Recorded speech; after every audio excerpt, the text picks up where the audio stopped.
While many of the lynchings in post-Reconstruction America happened in the South, the story of the horrifying lynching of Elias Clayton, Elmer Jackson, and Isaac McGee became one of the most notorious lynchings in American history.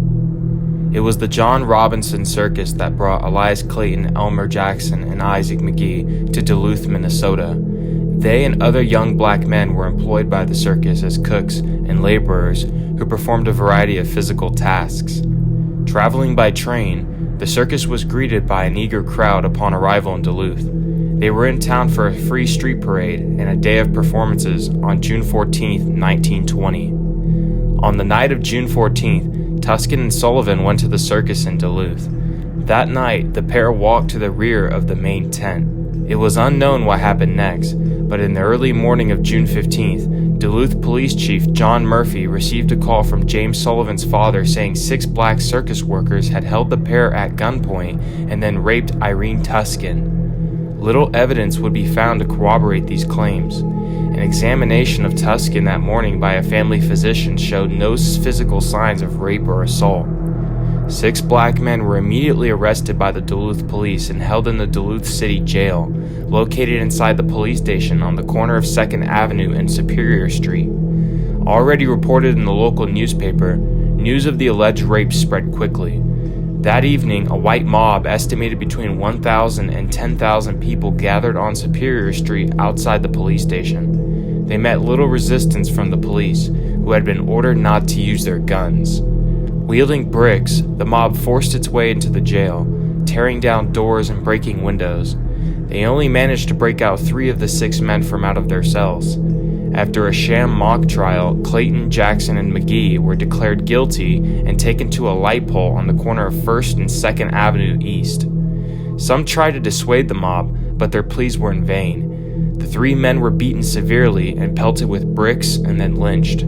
First McGee, then Jackson, and lastly Elias Clayton. A local photographer took a picture of the scene where many of the locals were seen smiling and moving to squeeze into the shot. The disturbing picture became a postcard. The Minnesota National Guard arrived the next morning to secure Duluth and protect the 3 surviving prisoners. These prisoners, along with 10 additional black suspects from the circus, were moved under heavy guard to the St. Louis County Jail.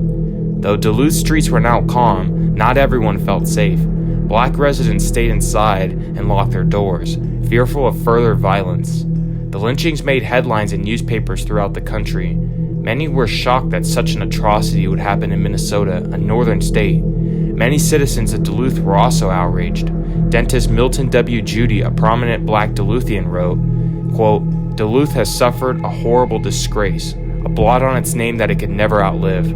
Clergymen, including Reverend William M. Majors, spoke out against the lynchings, calling for the severe punishment of the mob members. The Duluth Ripsaw strongly condemned the lynchings, advocating through thorough house cleaning and the elimination of every yellow member of the police department who failed to protect the black men from the mob. Despite there being no evidence, 7 black men were indicted for the rapes and imprisoned. None of the people who participated in the lynching were ever brought up on charges of murder. In 1991, the unmarked graves of Elias Clayton, Isaac McGee, and Elmer Jackson were marked with headstones that read, quote, "Deterred but not defeated." In December 2003, a memorial was created in downtown Duluth, directly across the street from where the lynchings occurred. The following year, in 1921, Minnesota passed an anti-lynching law. In 2020, Max Mason, one of the men convicted following the lynching, became the first posthumous pardon in Minnesota's history.